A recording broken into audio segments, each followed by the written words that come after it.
Hello' everyone, মোৰ চেনেলটোলৈ আপোনালোক সকলোকে পুনৰ এবাৰ স্বাগতম জনাইছোঁ। আজি মই আপোনালোকলৈ লৈ আহিছোঁ তৎক্ষণাতে বনাব পৰা জলকীয়া আচাৰ। গতিকে ভিডিঅ'টো দীঘলীয়া নকৰি বলকচোন আৰম্ভ কৰোঁ। জলকীয়া আচাৰ বনাবৰ বাবে এয়া মই কেঁচা জলকীয়া কেইটা ভালদৰে ধুই অকণমান ৰ'দত শুকুৱাই লৈছোঁ। এইখিনি মই টুকুৰা টুকুৰকৈ কাটি ল'ম। এয়া সৰিয়হৰ পেষ্ট বনাই লৈছোঁ। অকণমান পাঁচফোৰণ লৈছোঁ, তেজপাত দুখিলা লৈছোঁ, কাজি নেমু এটা লৈছোঁ। এইটোৰ পৰা মই ৰস উলিয়াই ল'ম আৰু প্ৰয়োজন অনুসৰি মিঠাতেল আৰু সোৱাদ অনুসৰি নিমখ ল'ম। এয়া জলকীয়াখিনি মই এনেদৰে টুকুৰা টুকুৰকৈ কাটি ল'লোঁ। এয়া নেমুৰ ৰস লৈ লৈছোঁ। এতিয়া মোৰ আচাৰখিনি বনাবলৈ গোটেইখিনি সামগ্ৰী ৰেডি হৈ গৈছে। গতিকে এতিয়া বলকচোন বনাব ষ্টাৰ্ট কৰোঁ। গেছত কেৰাহী পাতি মই ইয়াতে 4 চামুচমান মিঠাতেল দিছোঁ। এয়া তেল গৰম হৈ গৈছে। এতিয়া মই ইয়াতে তেজপাত আৰু পাঁচফোৰণ দি দিম।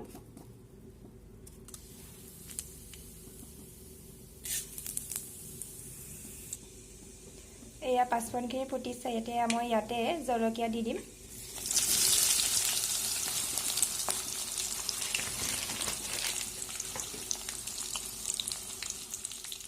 এয়া মই ইয়াতে জলকীয়া দি দিলোঁ।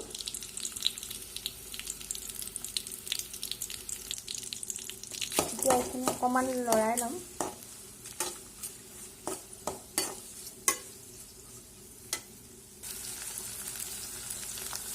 এতিয়া মই ইয়াতে সোৱাদ অনুসৰি নিমখ দিম।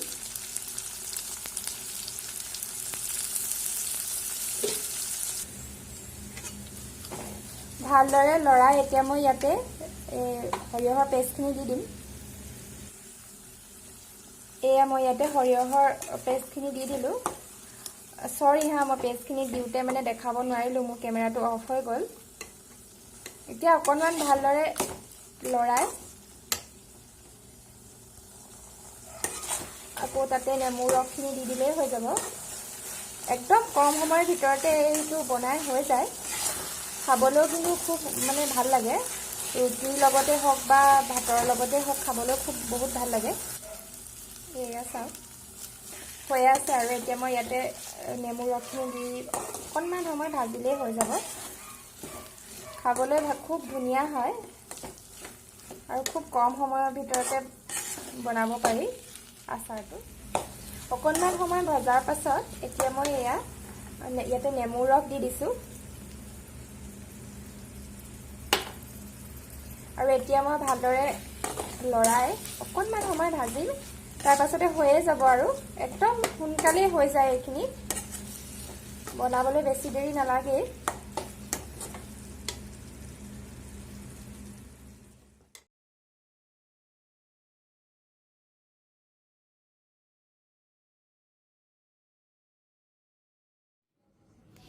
এয়া মোৰ আচাৰ ৰেডি হৈ গ'ল।